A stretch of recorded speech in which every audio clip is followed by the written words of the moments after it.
ഇന്ന് ഹിന്ദി ക്ലാസ്സിലേക്കാണ്. അടുത്തത് പഠിപ്പിക്കാൻ പോകുന്നത് കാർത്തൂസ്. കാർത്തൂസ് എഴുതിയ ആൾ ഹബീബ് തൻവീർ. കാർത്തൂസ് എന്ന് പറഞ്ഞാൽ ഈ നമ്മൾ ഗൺ അല്ലെങ്കിൽ പിസ്റ്റോൾ ഉപയോഗിക്കുമ്പോൾ അതിൽ ഉപയോഗിക്കുന്ന മരുന്നിനെയാണ് കാർത്തൂസ് എന്ന് പറയുക, അല്ലെങ്കിൽ ഗൺ പൗഡർ എന്ന് പറയും. അപ്പോൾ കാർത്തൂസാണ് ഒരു ഏകാങ്കിയാണ്. ഏകാങ്കി എന്ന് പറയുന്നത് ഓരോരാളുടെ വർത്തമാനത്തോടെ ചെയ്യുന്നത്, കോൺവെർസേഷൻ വെച്ചിട്ടാണ് ചെയ്യുന്ന ഒരു സാധനമാണ് ഏകാങ്കി. അപ്പോൾ ലെസൻ്റെ പേര് കാർത്തൂസ്, എഴുതിയ ആൾ ഹബീബ് തൻവീർ, പിന്നെ ഇതൊരു ഏകാങ്കിയാണ്. അപ്പോൾ ലെസനിലേക്ക് പോവാം. अंग्रेज इस देश में व्यापारी के भेष में आए थे. ഈ ഇംഗ്ലീഷുകാർ നമ്മൾ ഇന്ത്യയിൽ വന്നത് ഒരു 1600 വർഷത്തിലേക്കാണ് വന്നത്. അവർ വന്ന സമയത്ത് അവരൊരു കമ്പനി പറഞ്ഞിട്ടാണ് വന്നത്. ഇന്ത്യയോട് അവർ സാധനങ്ങൾ വാങ്ങലും വിൽപ്പനയ്ക്കും ട്രേഡിങ് കമ്പനി എന്ന് പറഞ്ഞിട്ടാണ് അവർ ഇന്ത്യയിലേക്ക് വന്നത്. അങ്ങനെ വന്ന് ഇന്ത്യൻ്റെ ശരിക്കും അതിൻ്റെ പണത്തിൻ്റെയും രാജാക്കളുടെയും അവസ്ഥയെല്ലാം കണ്ടപ്പോൾ അവർ അവിടുന്ന് മാറിയിട്ട് പിന്നെ നമ്മളെ നിയന്ത്രിക്കാൻ നോക്കിയ ഒരാളായി മാറി.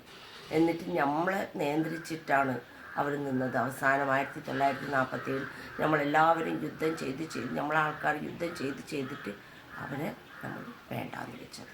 അപ്പോൾ അതേ കഥൻ്റെ സ്റ്റാർട്ട് ഭാഗമാണ് ഇവിടെ. അതിൽ ഒരു ആളെക്കുറിച്ച്, അയാളുടെ വീരതനെ കുറിച്ച് ആണ് നമ്മളിവിടെ പറയുന്നത്. അപ്പോൾ ലെസൺ लिखिए. अंग्रेज इस देश के में व्यापारी के भेष में आए थे. അംഗ്രേസി നമ്മളെ നാട്ടിൽ, അംഗ്രേസ് ആൾക്കാർ നമ്മളെ നാട്ടിൽ വന്ന് വ്യാപാരത്തിൻ്റെ രൂപത്തിലാണ് വന്നിട്ടുള്ളത്. ശുരുമേ വ്യാപാരി കർത്തിയതെ, ആദ്യം അവരുടെ വ്യാപാരം തന്നെ ചെയ്തുകൊണ്ട് സാധനങ്ങൾ എടുക്കുക, വിൽക്കുക, അങ്ങനെ ആയിരുന്നു അവരുടെ പരിപാടി. ലേക്കിൻ ഉൻകെ ഇരാദെ കേവൽ വ്യാപാർ കന്നേക്ക് നഹി തി. അവരുടെ മനസ്സിൽ ഇന്ത്യയിൽ വ്യാപാരം ചെയ്യാൻ മാത്രമല്ലായിരുന്നു. धीरे धीरे उनकी ईस्ट इंडिया कंपनी ने रियासतों पर कब्जा जमाना शुरू कर दिया. അപ്പോൾ ഇംഗ്ലീഷ് ഈസ്റ്റ് ഇന്ത്യ കമ്പനി എന്നാണ് പേര്. അവരെന്താക്കി കുറച്ചാക്കി നമ്മളെ രാജ്യങ്ങൾ അവരെ കയ്യിൽ ആക്കാൻ തുടങ്ങി. ഉൻകി നിയത് ഉജാഗർ होते ही अंग्रेज को हिंदुस्तान में से खदेड़ने के प्रयास भी शुरू. നമുക്ക് മനസ്സിലായി, കുറച്ച് വൈകിട്ട് മനസ്സിലായി അവർ നമ്മളെ നാട്ടിൽ വന്നത് നമ്മളടുത്ത് ഒരു ബിസിനസ്സിൻ്റെ രൂപത്തിലല്ല വന്നത്. അവർ ശരിക്കും വന്നത് ഇവിടെ ഹിന്ദുസ്ഥാനെ കയ്യിലാക്കാൻ വേണ്ടിയിട്ടാണ്. അപ്പം അതിന് വേണ്ടിയിട്ട് അവരെ നമ്മൾ ഇവിടുന്ന് പുറത്തെടുക്കാൻ വേണ്ടിയിട്ട് അന്നത്തെ കാലത്ത് ആൾക്കാർ ഇതിന് വേണ്ടിയിട്ടുള്ള പരിപാടികൾ തുടങ്ങി. प्रस्तुत पाठ में एक ऐसे ही जाबाज के कारनामों का वर्णन है. ഈ കഥയിലും അങ്ങനത്തെ ഒരു അടിപൊളി ഒരു ദേശപ്രേമി അയാളുടെ കഥയാണ് പറയുന്നത്. ജിസ്കി ഏകമാത്ര ലക്ഷ്യത അംഗ്രേസ് കോ ഇസ് ദേശ് സെ ബഹാർ. അയാളുടെ ഒരേ ഒരു ലക്ഷ്യമുണ്ടായിരുന്നു, എന്ത്? ഇംഗ്ലീഷുകാരെ ഇവിടെ നിന്ന് പുറത്തെടുക്കാം. ഇതായിരുന്നു അയാളുടെ ലക്ഷ്യം. कंपनी के हुक्मरानों की नींद हराम कर देना. यह दिलेर इतना निडर था कि शेर की मान से पहुंचकर उसके दो हाथ करने की मानिद कंपनी की बटालियन के खेमे में नहीं आ पहुंचा. എന്ന് പറഞ്ഞാൽ ഇത്ര ശൂരനായിരുന്നു, ഇത്ര പേടിയില്ലാത്ത ഒരാളായിരുന്നു. ഈ ഷേരിക്ക് അതിന് സിംഹത്തിൻ്റെ ഇതിൽ കയറി ഒരു 2 കൈ കളിച്ച് അങ്ങനെ അയാൾ ബറ്റാലിയൻ खेमे से भी नहीं आ पहुंचा. അവരുടെ കയ്യിൽ അവർ കിട്ടാതായി. बल्कि उनके कर्नल पर ऐसा रोब गालिब किया कि उसके मुंह से भी शब्द മീൻസ് അയാളെ പിടിച്ചുകൊണ്ടിരിക്കാൻ വേണ്ടിയിട്ട് നിന്ന ബ്രിട്ടീഷുകാരുടെ അവരുടെ ടെൻറ്റിൽ പോയി അതിലത്തെ മെയിൻ മേജറെ കണ്ടു, അയാളോട് സംസാരിച്ചു. പേര് പറഞ്ഞിട്ട് അയാൾ പുറത്തിറങ്ങി. പക്ഷെ അയാൾക്ക് മിണ്ടാൻ പറ്റിയില്ല. ഇയാളുടെ ശൂരം കണ്ടിട്ട് ഇയാളിങ്ങനെ അന്തം വിട്ട പോലെ നിന്നുപോയി. जो किसी शत्रु या अपराधी के लिए तो नहीं ही बोले जा सकते हैं. അങ്ങനെ അത്ര ധൈര്യവാനായിരുന്ന ഒരാളുടെ കഥയാണ് നമ്മൾ, മീൻസ് ആർക്കും മിണ്ടാൻ പറ്റാത്ത അവസ്ഥ ആക്കിയ ഒരാളുടെ കഥയാണ് നമ്മളിവിടെ അവതരിപ്പിക്കാൻ പോകുന്നത്. അപ്പോൾ അതിലത്തെ ആൾക്കാരായിരുന്നു കേണൽ, ലെഫ്റ്റനൻറ്റ്, ഒരു സിപ്പായി, ഒരു സോൾജർ, പിന്നെ വന്ന ഒരാൾ സവാർ. സമയം എത്ര? സൺ 1799, 1799 അതിൻ്റെ സമയം രാത്രിത്തെ ആയിരുന്നു. സ്ഥലം गोरखपुर के जंगल में कर्नल कालिज के खेमे की अंदरूनी हिस्सा. ഗോരഖ്പൂർ എന്ന് പറഞ്ഞൊരു സ്ഥലത്തിൽ അത് കാട്ടിൻ്റെ ഉള്ളിൽ കേർണൽ ഖാലിദ് അയാളുടെ ടെൻറ്റിൻ്റെ ഉള്ളിലത്തെ ഭാഗം ദോ അംഗ്രേജ് ബേഠെ ബാത്തി കർ രഹേ थे രണ്ട് ഇംഗ്ലീഷുകാർ അവിടെ ഇരുന്ന് വർത്താനം പറയുന്നത് കേർണൽ ഖാലിദ് और एक लेफ्टिनेंट खेमे के बाहर है അതേ സ്ഥലത്ത് കേർണൽ ഖാലിസും പിന്നെ ഒരു ലെഫ്റ്റനൻറ്റ് ഇവർ ആ ടെൻറ്റിൻ്റെ പുറത്തുണ്ടായിരുന്നു ചാന്ദിനി ചിറ്റ്കി ഹുയി അന്തർ ലാമ്പ് ചൽ റാ ഹൈ പുറത്ത് ചന്ദ്രത്തിൻ്റെ വെളിച്ചം ഉണ്ടായിരുന്നു ഉള്ളിൽ ഒരു ലാമ്പ് കത്തുന്നുണ്ടായിരുന്നു അപ്പോൾ ആദ്യം കേർണൽ പറയും ജംഗൽ की जिंदगी बड़ी खतरनाक होती है അയാൾ പറഞ്ഞു ഈ കാട്ടിലെ ജീവിതം ഭയങ്കര ബുദ്ധിമുട്ടല്ലേ ഭയങ്കര ഡേഞ്ചറസ് അല്ലേ लेफ्टिनेंट हफ्ते हो गए यहाँ खेमे डाले हुए सिपाही भी तंग आ गए हैं ये वजीर अली आदमी है या भूत हाथ ही नहीं लगता ഞങ്ങളൊരാഴ്ച ഇവിടെ ടെൻറ്റ് കെട്ടി വെച്ചിട്ട് ലെഫ്റ്റനൻറ്റ് പറയാണ് ഇവിടുത്തെ സോൾജേഴ്സ് എല്ലാം ആകെ മടുത്തുപോയി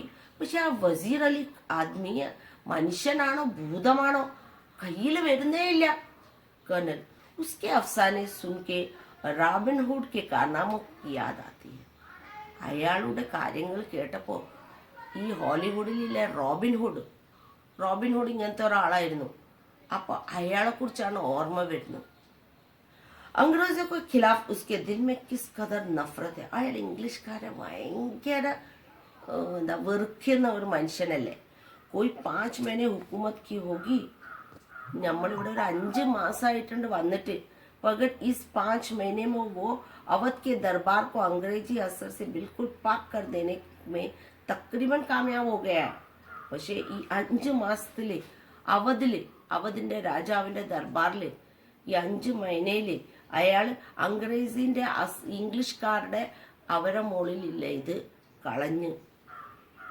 അത്ര ധൈര്യം അപ്പൊ അവധ് ഭാഗത്തിന്റെ രാജ്യത്തിന് ഇയാള് അംഗ്രേസ് അവിടെ ഇംഗ്ലീഷുകാർ അവിടെ കയറാൻ പാടില്ല അവിടെ ഇതാവാൻ പാടില്ല എന്ന് പറഞ്ഞിട്ട് അവിടെ ശുദ്ധീകരണമാക്കി വെച്ചിട്ടുണ്ട് അപ്പൊ ലെഫ്റ്റനന്റ് ചോദിച്ചു ഈ കേർണൽ ഖാലിദ് ഈ സർ ആദത്ത് അലി കോൺ ഹെ ആരാ ഈ സർ ആദത്ത് അലി कर्नल പറഞ്ഞു ആസിഫ് ഉദ്ദൗല കാ ഭായി ഹെ അയാൾ ആസിഫ് ഉദ്ദൗലന്റെ അനിയനായിരുന്നു വസീർ അലി കാ और उसका दुश्मन വസീർ അലി കാ അവന്റെ ശത്രുവായിരുന്നു അസൽ में नवाब आसिफ अब्दुल्ला के ആ लड़कों की कोई उम्मीद नहीं थी അവിടെ ഒരു ചെക്കൻ ഉണ്ടാവേണ്ട ഒരു ഇതുണ്ടായിരുന്നില്ല വസീർ അലി की पैदाइश को സഅദത്ത് അലി ने अपने मौत ख्याल किया അപ്പോൾ വസീർ അലിക്ക് പൈദായിഷിനെ അയാളുടെ ജന്മത്തിനെ സഅദത്ത് അലീനെ നമ്മൾ എൻ്റെ മരണമാണെന്ന് പറഞ്ഞു വെച്ചത് മगर സഅദത്ത് അലി को अवध के तख्त पर बिठाने में क्या मसलियत थी പക്ഷേ ഈ സഅദത്ത് അലീനെ അവധിന്റെ രാജ്യത്തിന് ഇരുത്തിക്കാനുള്ളത് കാരണം എന്താണ് സഅദത്ത് അലി हमारा दोस्त है സഅദത്ത് അലി എൻ്റെ ഫ്രണ്ടാണ് और ऐश पसंद आदमी അയാൾക്ക് വലിയ സുഖത്തിലെ ജീവിതമാണ് ഇഷ്ടം इसलिए हमें अपनी आदि मुमलित മീൻസ് അയാളുടെ പകുതി സാലം നമുക്ക് കിട്ടാൻ വേണ്ടിയിട്ട് और 10 लाख रुपए 10 ലക്ഷം അയാൾ നോട്ടായിട്ട് എനിക്ക് തരാനുണ്ടായിരുന്നു अब वो भी मजा करता है और हम भी അയാൾ സുഖമായിട്ട് ജീവിക്കുന്നു ഞാനും സുഖമായിട്ട് ജീവിക്കുന്നു അതാണ് सुना है ये वजीर अली अफगानिस्तान के बादशाह शाह शाम को हिंदुस्तान पर हमला करने की दावत आमंत्रित कर रहा है ഇങ്ങനെ കേൾക്കുന്നു ഈ വസീർ അലി അഫ്ഗാനിസ്ഥാന്റെ ബാദ്ഷാ ഷാജമാ അയാളെ ഹിന്ദുസ്ഥാനിൽ വന്ന് ഈ ഇംഗ്ലീഷുകാരനെ കൂടെ യുദ്ധം ചെയ്യാൻ വേണ്ടിയിട്ട് വിളിക്കുകയാണ് അഫ്ഗാനിസ്ഥാൻ को हमले की दावत सबसे पहले असल में टिപ്പു സുൽത്താൻ ने दी അപ്പോൾ കേർണൽ പറയുന്നു ആദ്യം ഈ അഫ്ഗാനിസ്ഥാനെ ഇങ്ങോട്ട് കൊണ്ടുവരാൻ ടിപ്പു സുൽത്താൻ ആയിരുന്നു ഈ പരിപാടി ചെയ്തത് फिर वजीर अली ने भी उसे दिल्ली बुलाया वजीर अली അവനെ ദില്ലിയിൽ വിളിച്ചു और फिर शमसुद्दौला भी വിളിച്ചു ഈ शमसुद्दौല അതാരാ അഫ്ഗാനിൽ നവാബ് ബംഗാൾ की റിഷ്വത് ഭായ് ബംഗാളിന്റെ നിസ്ബതി എന്ന് പറഞ്ഞാൽ ബംഗാളിന്റെ രാജ്യത്തിന്റെ ഒരു അനിയനാണ് बहुत ही खतरनाक आदमी ഭയങ്കര പേടിയുള്ള ഒരാളാണ് അപ്പോൾ लेफ्टिनेंट इसका मतलब यह हुआ कि कंपनी के खिलाफ सारे हिंदुस्तान में एक लहर दौड़ाई है ഇതിന്റെ അർത്ഥം സത്യം പറഞ്ഞ് ഇവരെല്ലാവരും ഒരു കൂട്ടുകെട്ട് കെട്ടിയിട്ട് अंग्रेजीക്കാർക്ക് ഒരു ബുദ്ധിമുട്ടായി മാറിയെന്ന് തോന്നുന്നില്ല. कर्नल पंडित जी हाँ, और अगर ये कामयाब हो गए तो बक्सर और प्लासी के कारनामे धरे रह जाएंगे. ഇവരൊക്കെ ഒന്ന് ആയിപ്പോയാലേ, ഇതിന്റെ മുമ്പേ 2 യുദ്ധം നടന്നിട്ടുണ്ട്. ബക്സർ, ബാറ്റിൽ ഓഫ് ബക്സറും ബാറ്റിൽ ഓഫ് പ്ലാസിയും. ഈ 2 യുദ്ധവും പോലെ ആവൂല ഇനിയത്തെ യുദ്ധം. ഓരോ രാജ്യങ്ങളും കൂടെ നമ്മൾ അവരെ തല്ലി അവരെ ഒതുക്കിയിട്ടു. അതുപോലെ ആവൂല ഇനി യുദ്ധമായാൽ. और कंपनी जो कुछ लॉर्ड क्लाइव के हाथों में हासिल कर, लॉर्ഡ് ക്ലൈവ്, റോബർട്ട് ക്ലൈവ് എന്ന് പറഞ്ഞ ഒരു മോൾ രാജാവ് പോലത്തെ ആള്, അയാളായിരുന്നു ഇന്ത്യനെ ഇവരെല്ലാം അവരെ കയ്യിലാക്കിയിട്ട് ഭരിച്ചത്. ഇപ്പോൾ ലോർഡ് വെലസ്ലിക്ക് ഹാത്തോമേ സബ് ഖോജ് ബേട്ടെങ്കിൽ, ഈ ലോർഡ് വെലസ്ലിന്റെ കയ്യിൽ നമ്മൾ എല്ലാതും തോറ്റുപോകും. ലെഫ്റ്റനന്റ് വജീർ അലിക്ക് ആസാദി ബഹുത് ഖതർനാക് ഹെ. ഈ വജീർ അലിനെ നമ്മൾ ഇത്ര ഫ്രീഡം കൊടുത്ത്, ഇത്ര സ്വാതന്ത്ര്യം കൊടുത്തത് മോശമാണല്ലേ. हमें किसी न किसी तरह इस शख्स को गिरफ्तार कर लेना चाहिए. നമുക്ക് എങ്ങനെയെങ്കിലും ഇയാളെ പിടിക്കണം. അപ്പോൾ कर्नल പറഞ്ഞു, पूरी एक फौज लिया उसका पीछा कर रहा हूँ. കംപ്ലീറ്റ് ഒരു ഫോഴ്സ് എടുത്തിട്ടാണ് ഞാൻ ഇവന്റെ പിന്നിൽ നടക്കുകയാണ്. ബർസോ സെ വരെ ഹമാരെ ആഖോ മേ ധൂൽ ചോക്കാൻ, കണ്ണിൽ പൊടി പാറിപ്പിക്കുന്നുണ്ട് അവന്. എത്ര വർഷമായി. और इसने जंगलों में फिर रहा है, हाथ नहीं आती. ഈ കാട്ടിലാണ് അവൻ ചുറ്റിക്കറങ്ങുന്നത്. പക്ഷെ നമ്മളെ കയ്യിൽ വരുന്നില്ല. उसके साथ ചന്ദ് ജാബാദ്, അവന്റെ കൂടെ കുറച്ച് അയാളെ പോലത്തെ കുറച്ച് ആൾക്കാരുണ്ട്. മുട്ടി ഭർ ആദ്മി മഗർ യെ ദംഖം ഹെ. വെറും ഒരു കയ്യിൽ പിടിക്കുന്ന ആൾക്കാരേ ഉള്ളൂ. പക്ഷെ നമുക്ക് ഒന്നും ചെയ്യാൻ പറ്റുന്നില്ല. ലെഫ്റ്റനന്റ് സുനാ ഹെ വജീർ അലി ജാതി തौर से भी बहुत बहादुर आदमी है. അപ്പോൾ ഇങ്ങനെയും കേൾക്കുന്നുണ്ടല്ലേ. ഈ വജീർ അലി സത്യമായിട്ടും ഭയങ്കര ഒരു ശൂരനാണ് അല്ലേ. बहादुर तनो होता तो ये कंपनी की वकील को कत्ल कर देता. അയാൾ ഇത്ര ശൂരനല്ലെങ്കിൽ നമ്മളെ കമ്പനീൻ്റെ ഒരു വക്കീലിനെ അവ കൊന്നു. അപ്പോൾ ഈ കത്ല് ക്യാ കിസ്സ ഹുവാ താ കണ്ണൻ. ഇത് എന്ത് ശരിക്കും നടന്ന ഒരു മീൻസ് ഇങ്ങനെ ഒരു കാര്യം, ഇത് വലിയ പാട്ടായിരുന്നോ? കിസ്സ ക്യാ ഹുവാ താ, उसने उसके पद से हटने के बाद हमने वजीर अली को बनारस पहुंचा दिया. നമ്മൾ എന്താ ചെയ്തു? നമ്മൾ അയാളെ അവിടെ നിന്ന് മാറ്റിയിട്ട് വജീർ അലിക്ക് ബനാറസിൽ പറഞ്ഞയച്ചു. और 3 लाख रुपया सालाना वजीफा मुकर्रर कर दिया. 3 ലക്ഷം വർഷം 3 ലക്ഷം ആൾക്ക് കൊടുക്കാന്ന് പറഞ്ഞിട്ട്. कुछ महीने बाद गवर्नर जनरल ने उसे कलकत्ता तलब किया. കുറച്ച് ദിവസം കഴിഞ്ഞപ്പോൾ നമ്മളെ ഗവർണർ ജനറൽ അവനെ കൊൽക്കത്തയിൽ കാണാൻ പോയി. വജീർ അലി कंपनी के वकील के पास गया. ആ സമയത്ത് വജീർ അലി കമ്പനീൻ്റെ വക്കീലിൻ്റെ അടുത്ത് പോയി. जो बनारस में रहता था, അവൻ ബനാറസിൽ താമസിക്കുന്നുണ്ട്. और से शिकायत की गवर्नर जनरल उसे कलकत्ता में क्यों तलब करता है. അപ്പോൾ എന്തിനാ എന്നെ ഗവർണർ ജനറൽ കൽക്കത്തയിൽ വിളിക്കുന്നു എന്ന് വെച്ചു. വക്കീലിനെ ഷിക്കായത്ത് की परवाह नहीं की. ഇവൻ കംപ്ലൈൻറ്റ് പറഞ്ഞോളും അവൻ തിരിച്ചൊന്നും ഇതാക്കിയിട്ട. ഉൾട്ടാ ഉസെ ബുറാ ബുലാസ് റണ്ണിലുക. അവ തിരിച്ചിട്ട് ഈ വക്കീൽ എന്ത് ചെയ്തു? इवरे कुറ്റം പറയാൻ തുടങ്ങി वजीर अली ने. वजीर अली के तो दिल में यूं भी अंग्रेज के खिलाफ नफरत कूट कूट भरी है. ഇല്ലെങ്കിലും വജീർ അലിന്റെ മനസ്സിൽ ഇംഗ്ലീഷ്കാരെന്ന് പറഞ്ഞാൽ അത്ര ദേഷ്യമുണ്ട്. അതിൻ്റെ ഇടയിൽ ഈ വക്കീൽ ഇവനെ ചീത്ത പറയുന്ന സമയത്ത് ഉസ്നെ ക്യാ കിയ, ഖഞ്ചർ സെ വക്കീൽ കാ കാം തമാ. അവന് കത്തി എടുത്തു. അവൻ്റെ കയ്യിലുണ്ടായ കത്തി എടുത്തിട്ട് ആ വക്കീലിനെ അവൻ കുത്തിക്കൊണ്ടു. ഭാഗ്യ ഓടിപ്പോയോ. अपने ജാനിസറോ സമേത് അജ്മഡ് की तरफ भाग गया. അവൻ്റെ കൂട്ടുകാരെ കൂട്ടിയിട്ട് അവനെങ്ങനെ അജ്മഡിൽ ഓടിപ്പോയി. अजमगढ़ के हुक्मरानों ने उन लोगों को अपनी हिफाजत में घाघरा तक पहुंचा दिया. അവിടുന്ന് അവൻ്റെ ആൾക്കാരെന്ത് ചെയ്തു? അവനെ घाघरे വരെ ആക്കി കൊടുത്തു. अब ये कारवां इन जंगलों में कई साल से भटक रहा है. ആ ആൾക്കാർ ഇപ്പോൾ ഈ കാട്ടിൽ വർഷങ്ങളോളായി ഇവിടെ നിൽക്കുന്നുണ്ട്. പക്ഷെ നമുക്ക് കിട്ടുന്നില്ല. മഗർ വജീർ അലിക്ക് സ്കീം ക്യാ ഹെ. പക്ഷേ ഈ വജീർ അലിൻ്റെ സ്കീം എന്താണ്? സ്കീം യാ ഹെ कि किसी तरह നേപ്പാൾ പहुंच जाए. അവൻ്റെ സ്കീം ഞങ്ങൾ അറിഞ്ഞിട്ടുണ്ട്. എങ്ങനെയെങ്കിലും നേപ്പാളിൽ പോവാ. അഫ്ഗാനി ഹംലെ കാ ഇന്തസാർ കരെ. അവിടെ അഫ്ഗാൻകാർ വന്ന് യുദ്ധം ചെയ്യും. അപ്നി താക്കത്ത് ബടായ. പിന്നെ അവരെ നമ്മളെ കയ്യിലാക്കി അവരുടെ വജീർ അലിൻ്റെ ഇത് ബലം കൂടാം. सादत अली को उसके पद से हटाकर खुद अवैध पर कब्जा करे. അതേ സ്ഥലത്ത് സാദത്ത് അലിക്കോ അവനെ അവിടുന്ന് ആ ഇതിന്ന് മാറ്റിയിട്ട് ഇയാൾ അവിടെ സ്ഥാനം വെക്കും. और अंग्रेजों को हिंदुस्तान से निकाल दे. പിന്നെ വേറെ കാര്യമുണ്ട്, ഇംഗ്ലീഷുകാരെ ഇന്ത്യയിൽ നിന്ന് ഓടിപ്പിക്കാം. नेपाल पहुंचना तो कोई ऐसा मुश्किल नहीं, मुमकिन है कि पहुंच गया होगा. ഈ നേപ്പാൾ എത്താൻ വലിയ പ്രശ്നമൊന്നുമില്ല, ചിലപ്പോൾ അവൻ നേപ്പാളിൽ എത്തിയിട്ടുണ്ടാകും. അപ്പോൾ हमारे फौजों और नवाब सादत अली खान के सिपाही बड़ी सख्ती से उसका पीछा कर रहे हैं. അതേ സ്ഥലത്ത് നമ്മളുടെ സോൾജേഴ്സും നവാബ് സാദത്ത് അലി ഖാന്റെ ആൾക്കാരും അവന്റെ സോൾജേഴ്സും ഭയങ്കര ശക്തമായിട്ട് അവന്റെ പിന്നിലുണ്ട്.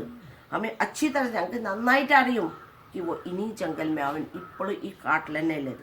എക് സിപ്പായി തേജി സെ ദാഖിലൊത്ത ആ സമയത്ത് ഒരു സോൾജർ അതിൻ്റെ ഉള്ളിൽ കയറി വരുന്നു. कर्नल क्या बात है? कर्नल ചോദിക്കുന്നത് എന്താണ്? ദൂർ സെ ഗർദ് ഉട്ടി ദിഖായി ദേ രഹി ഹൈ. അപ്പോൾ ആ ലെഫ്റ്റനന്റ് പറയുന്നു ദൂരത്ത് നിന്ന് പൊടി പാറുന്ന പോലെ കാണുന്നു. അപ്പോൾ कर्नल സിപ്പായി സെ കഹോ കി തയ്യാറി രഹേ. സിപ്പായിയോട് പറഞ്ഞു എല്ലാവരും റെഡി ആയിട്ട് നിന്നു. സിപ്പായി സലാം കർത്തെ സലാം ചെയ്തിട്ട് പോകും. ലെഫ്റ്റനന്റ് जो खिड़की से बाहर देखने में मसरूफ था और जनाल പുറത്തേക്ക് നോക്കുന്നു. घर तो ऐसी उड़ रही है जैसे पूरा एक काफिला चला आ रहा है, मगर मुझे तो एक ही सवाल नजर आता है. अरे പുക കാണുമ്പോൾ ഒരു വലിയ ആൾക്കാരുടെ കൂട്ടമായ ഇത് കുതിരയിൽ വരുന്ന പോലെ തോന്നുന്നു. पर എനിക്കൊരു ക്വസ്റ്റ്യൻ മാത്രമേ ചോദിക്കാനുള്ളൂ. खिड़की के पास हाँ एक ही सवार है, सरपट घोड़ा दौड़ाए चला रहा है. ആള് ഒരാളേ ഉള്ളൂ, പക്ഷേ ഭയങ്കര സ്പീഡിലാണ് കുതിര ഓടിക്കൊണ്ട് വരുന്നുണ്ട് ലെഫ്റ്റനന്റ്. और सीधा हमारी तरफ आता मालूम होता है. और വരുന്നത് നമ്മളെ ഭാഗത്താണ്, നമ്മളെ ഓരാണ് വരുന്നത്. कर्नल ताली बजाकर सिपाही को कर्नल എന്താക്കി കൈ കൊട്ടിട്ട് സിപ്പായിനെ ഉള്ളിൽ വിളിക്കുന്നു. कर्नल सिपाही से सिपाहियों से कहो कि सवार पर नजर रखे जा रहा है. ആ വരുന്ന ആൾ ഏത് ഭാഗത്താണ് പോകുന്നത് നോക്കണം സോൾജറോട് പറയുന്നു. സിപ്പായി സലാം പറഞ്ഞിട്ട് പോകുന്നു. लेफ्टिनेंट शब सुबह की तो कोई गुंजाइश ही नहीं, तेजी से इसी तरफ आ रहा है. രാവിലെ ആവേണ്ട ആവശ്യമില്ല, അയാൾ ഇങ്ങോട്ട് തന്നെ വരുന്നെന്ന്. ടാപ്പു की आवाज बहुत करीब आकर रुक जाती है. ടാപ്പുവിന്റെ ഒച്ച അടുത്ത് വന്നപ്പോൾ നിന്നു പോന്നു. कर्नल बाहर से मुझे कर्नल से मिलना है.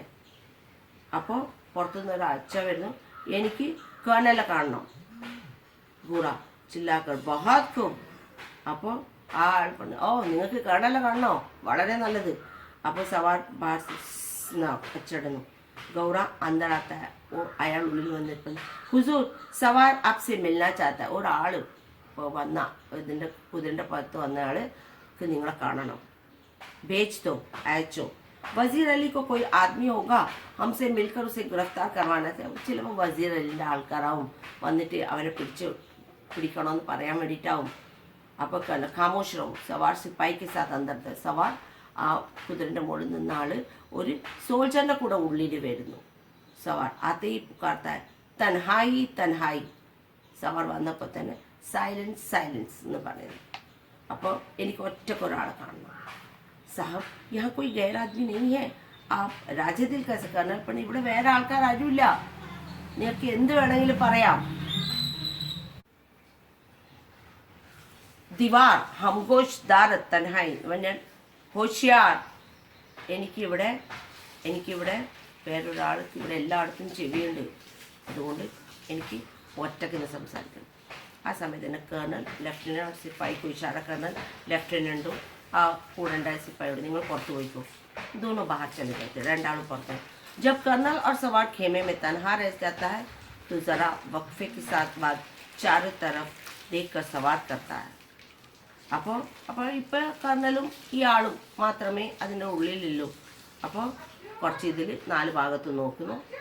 സവാർ ആപ്നെ ഇസ് മുക്കാം പർ ക്യോ ഖേമ ഡാല. നിങ്ങൾ എന്തിനായി ഈ വഴിക്ക് ടെൻറ്റ് ഇട്ടതെന്ന് ചോദിക്കുന്നു. കമ്പനി കാ ഹുക്ം ഹെ और വസീർ അലി को गिरफ्तार करना है. ഞങ്ങൾ വസീർ അലീനെ പിടിക്കാൻ വേണ്ടിയിട്ടും ഞങ്ങളോട് കമ്പനി ഇവിടെ തന്നെ ടെൻറ്റ് ഇടാൻ പറഞ്ഞു. ലേക്കിൻ ഇത്നാ ലവ്ലഷോക്കാർ ക്യാ മായനെ. ഇത്ര ഇത് ഇതോട് ചെയ്യേണ്ട ആവശ്യം എന്താ? ഗിരഫ്താരിമേ മദത് കണ്ടെങ്കിൽ ഞങ്ങൾക്ക് അവനെ പിടിക്കണം, അതിൻ്റെ ഇതിന് വേണ്ടിയിട്ടാണ്. വസീർ അലിക്ക് ഗിരഫ്താരി ബഹത് മുഷ്കിൽ ഹെ സാഹബ്. ആള് പറഞ്ഞു വസീർ അലിനെ പിടിക്കണമെങ്കിൽ അത് കുറച്ച് പാടണം നിങ്ങൾ. അത് കുറച്ച് കഷ്ടപ്പാടാണ്. എന്തേ ക്യോ वो एक जाबाज सिपाही है.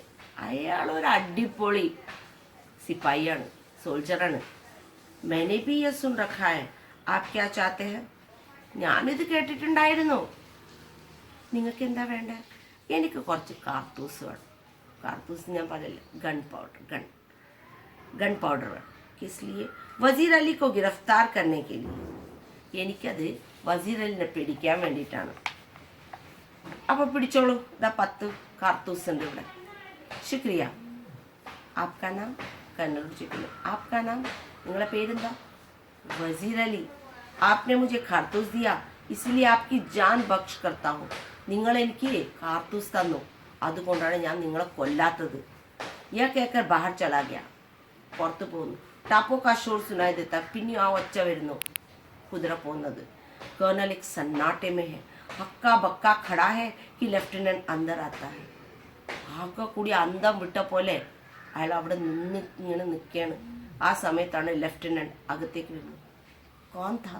അയാൾ ആരായിരുന്നു? ദബാ ജമാൻ സെ അപ്നെ ആപ് സെ കേത്തെ ഹൈ. അങ്ങനെ ഉള്ളിൽ തന്നെ അയാൾ, പിന്നെ അയാൾക്ക് വർത്തമാനം പറയാൻ പറ്റാത്തൊരവസ്ഥ. അയാൾ ഒരു ജാബാസ് സിപ്പായി ആയിരുന്നു എന്ന് പറഞ്ഞാൽ ഒരു അടിപൊളി ജീവനെ ഇതാക്കുന്നവൻ, അങ്ങനത്തെ ഒരു സിപ്പായിയാണ് അവൻ. ഇതാണ് ശൂരത്തിൻ്റെ ഒരു കഥ. നമുക്ക് കിട്ടിയ സ്വാതന്ത്ര്യം ചുമ്മാ അല്ല. ഇങ്ങനത്തെ കുറേ ആൾക്കാർ ബ്രിട്ടീഷുകാരെ വേണ്ടിയിട്ട്, ഇംഗ്ലീഷുകാരെ പുറത്തെടുക്കാൻ വേണ്ടിയിട്ട് ചെയ്ത കുറേ കഥകളാണ്. അതിലത്തെ ഒരു കഥയാണ് നിങ്ങളുടെ മുമ്പിൽ ഞാനിപ്പോൾ അവതരിപ്പിച്ചത്. Thank you.